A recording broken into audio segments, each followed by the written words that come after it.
Good morning! Bitaw, a day in my life as a preschool teacher na nasa Sweden. Char lang. Bitaw. Hi! Ikan ko ng limpyo kapoy kayo. Pero wala pa ko na man. Nag-post lang ko karon. Pero bitaw, gusto lang ko mag-video. Gusto lang na ako i-record akong day karon since Sunday man and day off na ko for documentation purposes. Ano lang. Ito, na ko na-realize. Tanawa. Atong January, kay muna akong gi-visualize, akong gi-drawing. And, tanawa. No, kani ako paning daan naman ni ako paning tarungan. Yep, or magpalit og bago. Sa future goal na po ni siya utrohon. Pero yes, kani siya, ako ning plano, tanawa. Dito po no, hinay. Kaya itong atong 18th of January, para day mahitabo ang goal, kay dapat na ay plano kanus o kung saon nato pag-abot mo kanon. O, diba? Wala lang, dako day jud kaayo ang chance na mahitabo atong goal basta atong isulat.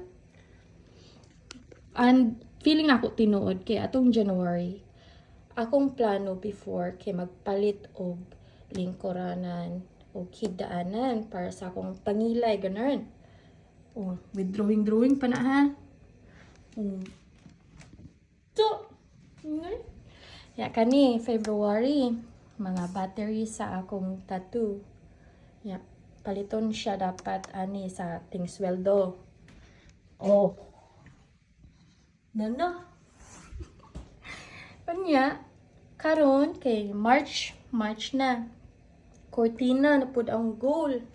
Ya, gabi gibutangan na niyohan ani dinhi isab itong mga cortina.